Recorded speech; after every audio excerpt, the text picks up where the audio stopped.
Assalamualaikum warahmatullahi wabarakatuh. Kami dari kelompok 7 ingin mempresentasikan hasil kerja kelompok kami tentang anti-burning monitoring. Sebelumnya perkenalkan terlebih dahulu anggota kelompoknya. Saya sendiri Muhammad Sareza Kadafi, Muhammad Febriadi, Fajar Muhairi, dan Fauzikri Gifari. Baik, untuk slide pertama, latar belakangnya. Dalam 1 tahun itu ada beberapa bulan dengan kondisi cuaca yang sangat panas dan kering. Ini meningkatkan risiko terjadinya kebakaran lahan. Nah, situasi ini mendorong kami untuk merancang sebuah sistem monitoring berbasis IoT yang dapat mendeteksi potensi kebakaran sejak dini. Sistem ini dirancang untuk memonitor parameter pemicu kebakaran seperti suhu, kelembapan, intensitas cahaya api, dan kadar asap di lingkungan lahan. Nah, dengan adanya pemantauan real time, risiko kebakaran dapat diminimalisir sebelum merambat luas dan membahayakan makhluk hidup di sekitarnya. Untuk tujuan proyeknya, yang pertama itu mengurangi risiko terjadinya kebakaran lahan skala besar. Terus memberikan deteksi dini sehingga kebakaran tidak merambat dan membahayakan makhluk hidup. Terus sistem dapat memberi notifikasi langsung ke Telegram saat kebakaran itu terdeteksi. Yang terakhir itu membantu petugas seperti damkar atau Basarnas untuk mengetahui lokasi dan waktu kejadiannya. Untuk manfaat proyeknya di sini, yang pertama itu mempercepat respon terhadap kebakaran. Yang kedua, meminimalkan kerugian lingkungan dan materi. Terus menjadi alat pendukung untuk pemetaan kejadian kebakaran. Yang terakhir itu memudahkan petugas memonitor area luas tanpa harus berada langsung di lokasi. Baik, untuk slide selanjutnya akan dijelaskan oleh Fauzikri Gifari. Dipersilakan. Baik, di sini saya akan melanjutkan. Di sini ada daftar komponen. Yang pertama ESP32 sebagai microcontroller utama serta mengolah data dari sensor dan mengirim notifikasi telegram melalui wifi.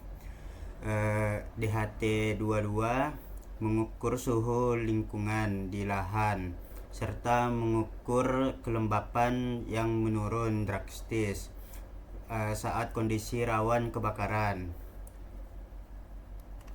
Next,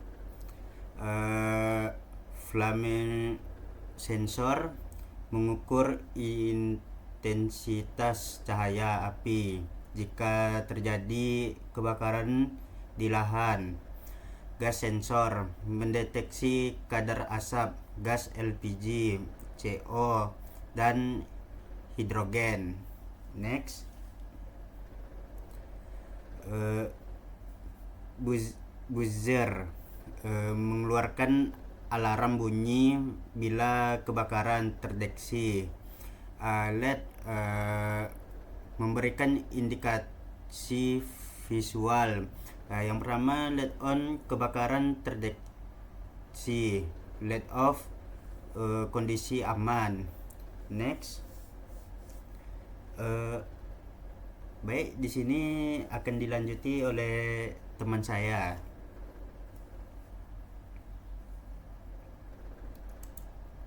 Baik, di sini saya akan menjelaskan tentang logika dari apa yang kami buat di sini atau logika dari deteksi kebakaran. Di sini logikanya atau nilai untuk men-triggernya itu di mana nilai dari sensor DHT22 itu besar daripada 55 Celcius, yang berarti lingkungan terlalu panas. Yang kedua itu dari flame sensor, di mana jika nilainya besar dari 2000, besar 2000 itu berarti simulasi cahaya api itu kuat. Yang ketiga itu adalah nilai dari sensor MQ2, di mana jika MQ2 ini memiliki nilai 3000 atau lebih, maka itu mengindikasikan asap yang signifikan. Nah, ketika 2 atau lebih kondisi terpenuhi, maka status kebakaran itu bersifat true atau nanti bisa men-trigger pesan yang akan dikirim. Nah, di sini adalah alur notifikasi Telegram. ESP32 itu terhubung ke WiFi. Kemudian setelah mendeteksi kebakaran, ESP32 akan mengirim pesan melalui bot Telegram. Pesan tersebut itu berisi kebakaran terdeteksi itu sebagai notifikasi, kemudian ada nilai-nilainya, yang dimana ada suhu, kelembapan, nilai intensitas cahaya api, kadar asap, dan juga ada waktu dan durasi kebakaran. User dan petugas atau damkar atau pihak yang berwenang lainnya itu dapat melihat status ini kapan saja. Selanjutnya akan disampaikan oleh Saudara Febri.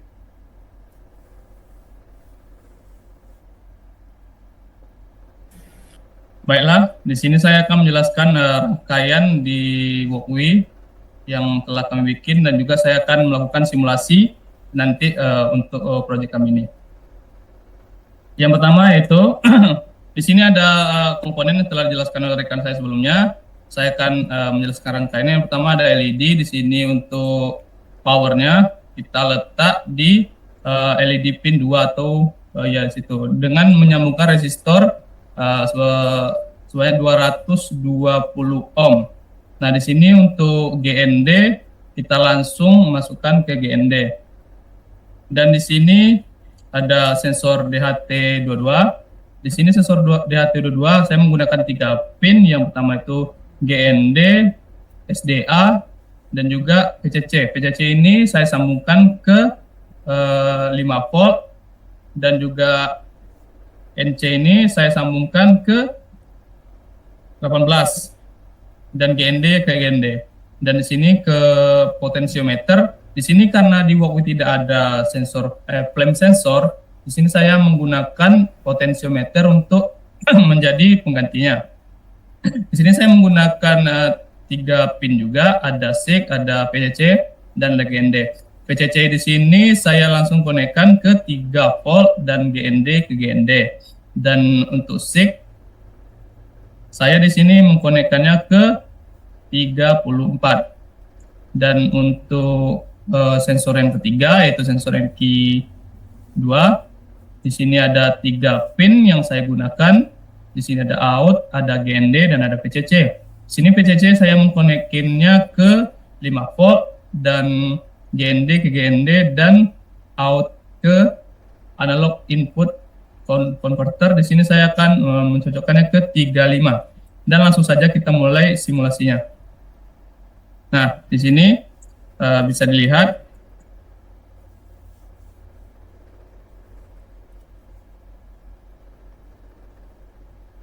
di sini kita mulai saja kita setting ke angka 2000, karena tadi di logika yang telah rekan saya sampaikan tadi, jika ini mencapai 3000,